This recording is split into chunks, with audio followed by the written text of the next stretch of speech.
Hello everyone, it's Brian, and welcome back to Twilight Struggle Play the Experts, the game where I play the experts and you gain expertise. Now, I have been away for a little bit on vacation, as some of you noticed and commented on, and now I am back. I do have the interesting issue that my house is under construction, and it is insanely difficult to find quiet time in the house to record, but I have nonetheless found some time, and I am ready to get back on the horse and play another expert. But before we play our first expert, I want to show you a couple of funny / amusing / unusual things that have happened to me in recent games of Twilight Struggle. First, we have this game where I was completely crushed for 42 victory points in final scoring. That was notable. I would almost say embarrassing, but I certainly just took it right in the scoring round on that one. 42. I don't think I've ever seen a higher score than 42. So I was on the business end of that one.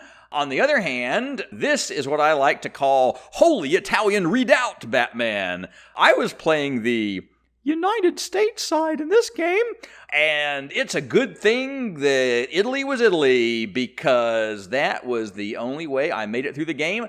I actually won this game, and I will say that this was the game that actually introduced me to the concept that the U.S. player might actually want to voluntarily play NATO for the event sometimes. I had never really thought of it as being worth 4 ops, usually. But yeah, it got out of control early. Yeah, he went real hard for Europe, and I was like, eek, eek, eek. And then I got in there, and it looks like I must have finally probably brushward my way in. I've kind of forgotten how I ended up with 9 points in Italy. Or maybe I brushward him early and then whatever, but nonetheless, that was a game that went into my column, and I was happy because an unusual thing had occurred. And then we have this. This is from actually a very recent game, which is where I don't know what's going on in Brazil, but they got a lot of Soviets in there. I was the American side in this. And I think what first happened was a big ops war in Brazil, and then it was followed by the bad team winning a brush war, and then that was followed by a Latin American debt crisis to which a card was not actually discarded. I did actually end up winning this game, but I certainly wanted you to see 26 points in Brazil. And so anyway, those were simply some things that happened to me while I was nominally on vacation from playing the experts. But now, let's get in there. All right, today we have got Mr. Michael Valenti has agreed to play us, and here's his record. He's got a good, solid online record, 115 games, and a rating of 2026, which is better than my rating. So we are going to give him a play. And so here is our opening hand. We have got the Soviets this time. And let's see, so we've got Asian scoring and decolonization. Those are good ways to try to, so with some luck, we can manage to get in there and dominate Asia here in turn 1. One slightly unfortunate aspect of that is our best ops card, the U.S.-Japan treaty, happens to be one that gives him stuff in Japan. But it's interesting to think, so this is a hand that very much plays for Asia. It can play for Asia. We've got Eastern European unrest. It's going to be ops, and we're just going to eat the problems to Eastern Europe. Capture Nazi Scientist, good card, and we will try to pop that for its 2 points at the appropriate moment. Romanian abdication is probably just going to be for Ops, Comic-Con for Ops, and then the 5-year plan, one of my favorite enemy cards to hold around the Soviets, will perhaps be able to help us ditch a bad scoring card later on. Or if something just breaks appallingly badly loose in Asia, it could get rid of the Asian scoring card right now. But I don't personally predict that is going to be necessary. So, opening setup situations. Let's say I don't see any reason not to go with a fairly standard setup. I'll go ahead and stick it in Austria there. All right, and let's see what he does.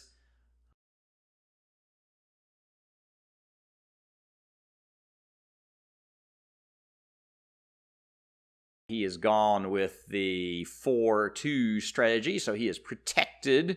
He's protected Italy from coups. We've got the big 4 in Italy. We've got only 2 in Iran, and so we could use one of our 3 cards to take an opening coup if we think that makes sense, which it does, unless we wanted to go super hog wild. Let's just be clear. I could headline decolonization and use it to get that one extra little point of, stick a guy into Indonesia or Laos, Cambodia or somewhere, and use that to do a quick and dirty domination of Asia on round 1. That would then give up my opening coup. He could end up getting 2 coups to my 1 and this and that. And plus, there's a reasonable chance, think of it as a 1 in 4 chance on turn 1 that he's got defectors. And if he has defectors, there's a good chance he's going to play it. Obviously, he would probably play something like, he'd probably headline Middle East scoring over defectors, given his setup. He doesn't look like he's set up for the Marshall Plan, which would be another one that he would want to headline, but he'd probably set up differently if he had the Marshall Plan.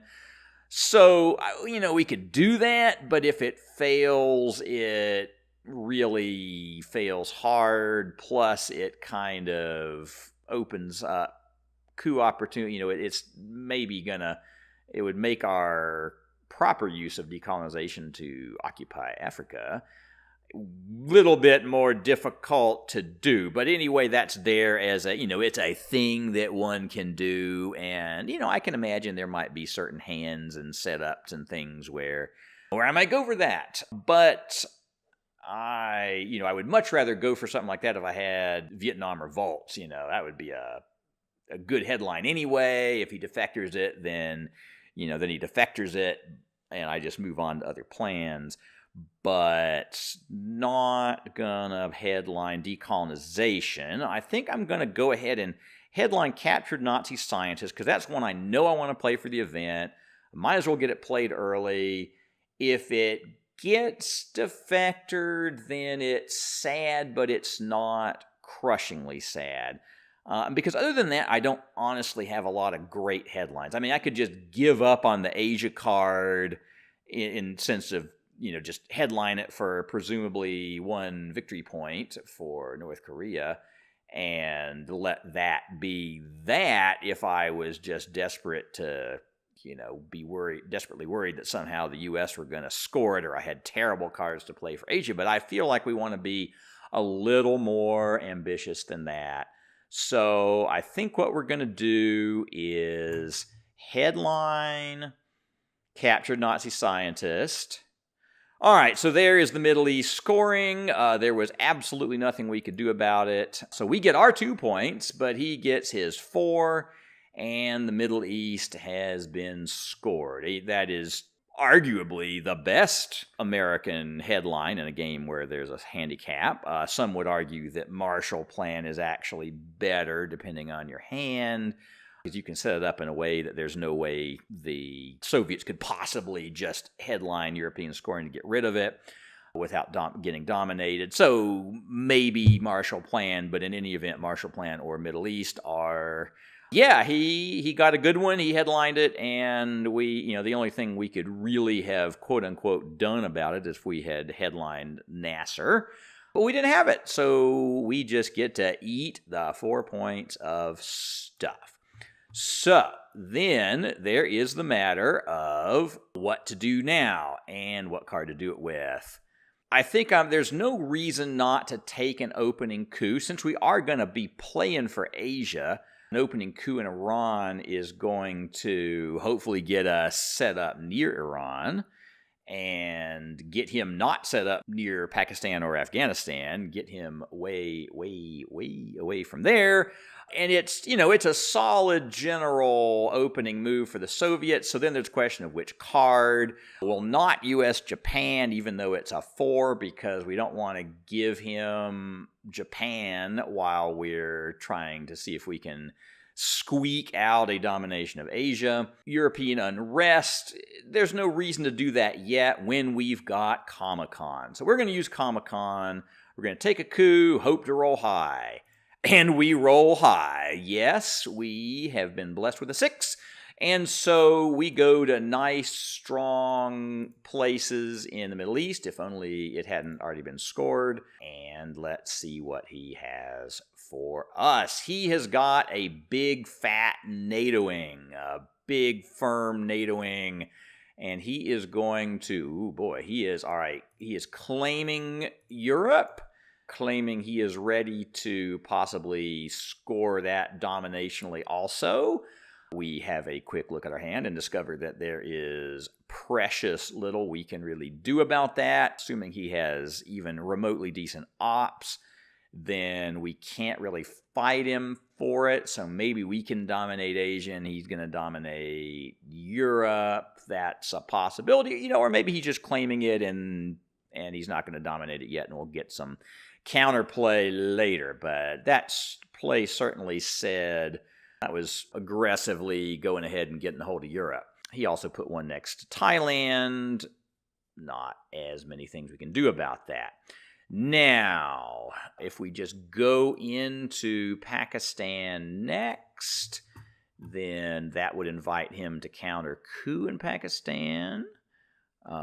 If he didn't, we could immediately have domination, because, see, we remain at DEFCON 4. We could try to get the DEFCON lower by cooing something, but we don't have a lot of good things to coup. I mean, we could coup Panama, but, that even just makes CIA a little bit uglier for us, and do we really want to do that yet? So maybe let's see if we can put one past him. I mean, he's going to see the possibility, but maybe we'll do that. And we'll put a probe into South Korea. Let's just see what happens here. To me, that feels better than doing a little dinky coup. The alternative was to do a little, a 1-point coup in Panama with the little dinky card. Let's see. So he's going to coup. He's going to coup me back. And so he cooed me back. At least he used a big 4 card. He didn't quite roll a 1, but he rolled a 2. So, he hasn't, I guess I have to admit we've had a little bit of coup luck here. So that didn't get us anywhere. I think we're going to try to go ahead and, and just make a full court press here, keep making progress, and see what he's going to do. Okay, yeah, so he has tied us in number of countries. Interestingly, he had to do it with the Indo-Paki War. Getting exciting. Can we dominate it? I think. So the problem is we don't have a lot of good cards left. To achieve a domination, I think he has successfully resisted us, and we might need to just cash this thing and go home. Take our 2 points. Because the thing is, playing US-Japan doesn't really help, right? Gives him another country, could give us another country in Pakistan that he could also coup, but maybe he wouldn't succeed. Obviously, if we go to 4, he probably won't be able to coup it, but we still don't have domination. We could coup a battleground and get rid of cooing, but then he can go into Thailand, and it feels like, yep, he spotted the thing coming. He's done it. Decolonization, it's too early. We don't want to play that at DEF CON 4. 5-year plan, we can't play yet. So we're kind of running out of cards we can do this with. And this was the reason I didn't go off on little cooing Panama strategies. I felt the same thing coming. So we had our go at it, and it just isn't in the cards for us, is what I'm going to say. We're going to go ahead and play Asian scoring now, freeing up our hand to do other things before the turn gets all over. 2 might be the best we can score off that card. For the nonce, you other people can tell me what I could have done that might even be even better. So, what has he got? He has got a space race shot. That's fine. Okay, he succeeded, so he's basically in. What to do next? We'd like to lower the DEF CON so we can get decolonization into play. We'd also like to spread around, getting ready for future places. Okay, so Asia is kind of done for the moment, and I don't see a reason not to go ahead and use my opportunity to play a 4-ops card, giving him 3, and I'm going to just spread out into the Middle East and get ready to make that mighty. Carefully not going into any things that only have 2 stability, because DEF CON is still 4. Okay, so he gets his points in Japan, and he is coming with the UN for influence, so that means he probably has destalinization in his hand and he wants to hold it. That would be the reason that he wouldn't use it to get rid of a card. We already saw him space race a 3 card.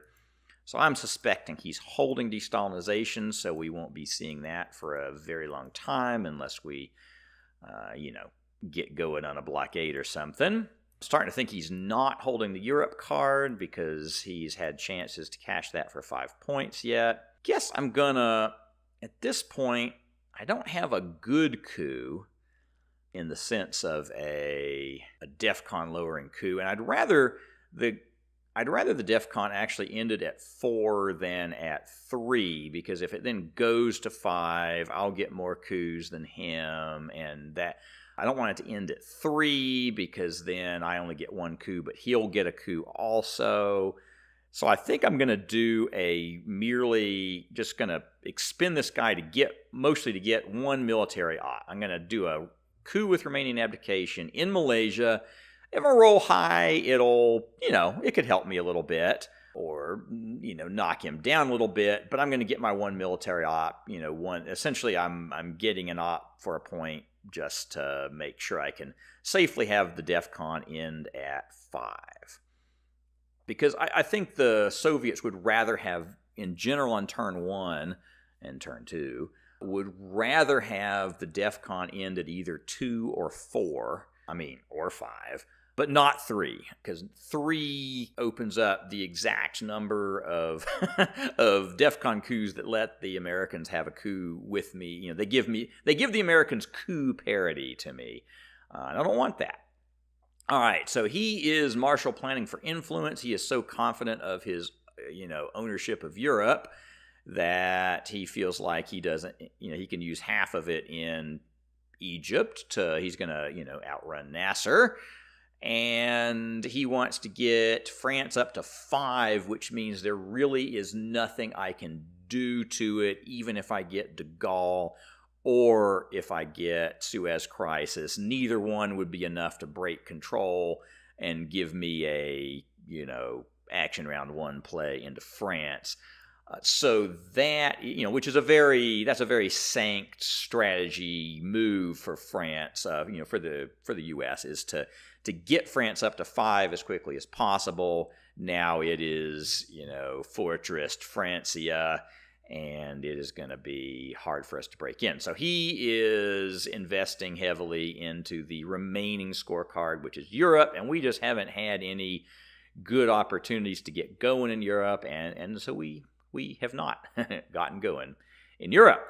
And that brings us to turn 2. The DEF CON goes to 5. The no points change hands for ops because we left the DEF CON high. And let us see what our opening hand is going to be. All right. So neat stuff. Neat stuff. So we've still got decolonization. We've still got 5-year plan. Duck and cover, we could use that to control the DEF CON if we wanted to. It obviously can be dangerous if we get to DEF CON 2. Could be our space shot, and it would be a successful space shot even if we got purged, although we know he already played the purge card last time. Truman Doctrine we'll be able to safely and permanently dispose of. Olympic Games is, we could play it to try to intimidate him into giving us some possible points, or use it for ops. I believe it's 1.111111 average victory points if you play it at any time other than DEF CON 2. If you play it at DEF CON 2, then you get to lose the game. So, let's see. Then there is Vietnam Revolts, which is pretty interesting. Remembering I just knocked him out of Malaysia even. He's not even next to Thailand. It would be a good headline even if he was still in Malaysia, because it would at least make him kind of have to do some stuff, or let me kind of come cramming in action round 1 if I was willing to. So that's a kind of a fun headline. Probably going to be our headline because Suez Crisis, which, ordinarily might be an attack on Europe, is just not going to do very much for us right now, because France is at 5, and then our remaining card, Containment, will probably play as our very last card, so he'll only get one thing for it, and it'll be disposed of. If we get into a super space race situation, it could be our second space shot, but that is less likely at this point. So let's go ahead and headline Vietnam Revolts, get ourselves situated in Asia. He's ahead of us in terms of he's got his continent, his nominal continent, locked down a good deal better than we've got our, his continent, Europe, our continent, Asia. He's got it, his locked down better than we do, and we haven't made any counterplay. He's had a little bit of counterplay in Asia, but this is going to help us kind of outflank him into Southeast Asia. So then he has played NORAD for the event. That's interesting, because he doesn't have Canada filled yet, so we're going to get a 1-round reprieve. It probably says he doesn't have a lot of other great headlines. We could think of a lot of the other good U.S. headline cards and imagine he probably doesn't have them. Of course, honestly, most of those we've either already seen, like Red Scare Purge, or in Marshall Plan, so they were already done in turn 1, or we're already holding them, like Containment.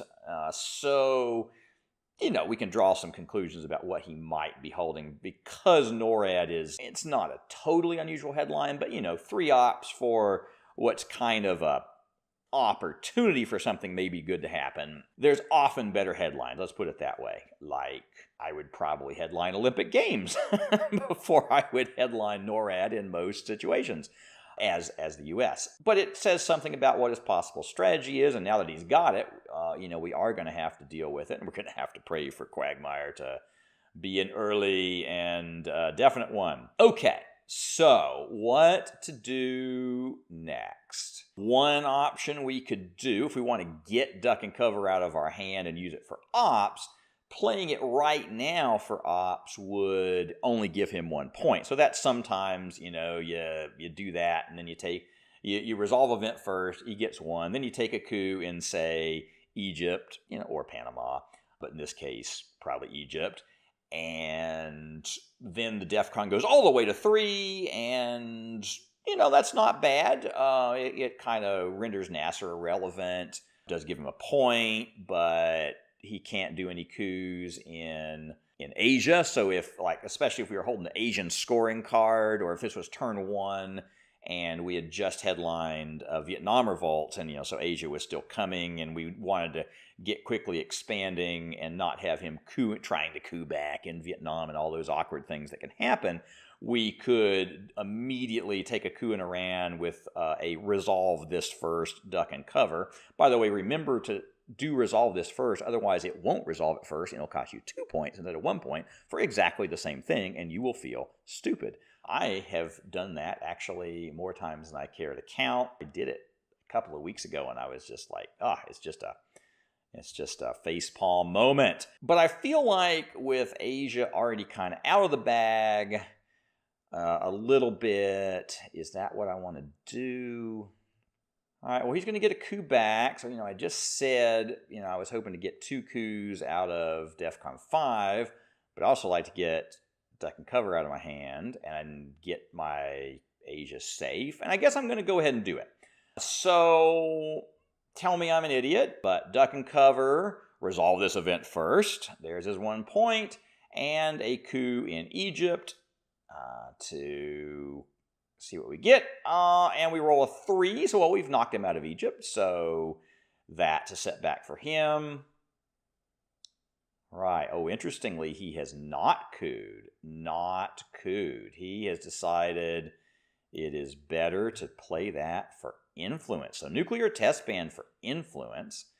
And he has restored all his crud. Restore all his crud. So we could, if we coup Egypt again, then he doesn't get any coups and we get 2 points at the end of the turn because he won't have any military ops. That's good in a way. Doesn't mean he gets into Vietnam, which we don't love. Or we can go into Vietnam and we get Vietnam and be well on our way to a good position, a really strong position in Asia. And he would get a coup probably in Iran. It might or might not work. It certainly lets him avoid losing points to military ops. So those are the choices here. Those are the choices. So the immediate points greedy way is to take a coup, probably again in Egypt. The positional play is certainly to go into Thailand. I think that is what we have to conclude here. And so positional, points greedy. I think I'm going to go for positional here because I'm in decent shape in the Middle East. And I've got 3 points in, he would have to have a really successful coup to get in there. And it still wouldn't get him into Asia because I'm already in Afghanistan. But I really like the idea of maybe locking him out of most of Asia. So Suez Crisis for influence, and let us do it. That is a pretty firm domination of Asia, so here comes his counter coup. He only has a 2 card. Well, he got in, which is not what I would have liked to see. That was him getting a nice roll. And he managed to just barely avoid giving us 2 points in Egypt. So let's see. Little comments from the opponent. Guess all I have to say to that is blurf. That was not perhaps the time we wanted him to get a 6. See, even a 5 would have been so much more fine because it would have knocked us out but not put him in there. And so now here we are without a frizzen, what's it called? 4 card. And there he is right next to Asia, but he's also in Iran. And that is just an unfortunate situation. So you win some, you lose some. I feel like I need to prioritize. I've invested a lot here in this Asia thing, so I need to prioritize it. He could China card me, but we'll see what he does. I think he's going to China card me. So, everything comes to nothing.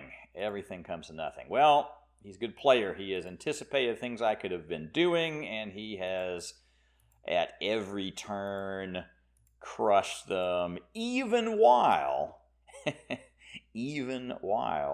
keeping himself a small point lead and a substantial continent good Europe thing.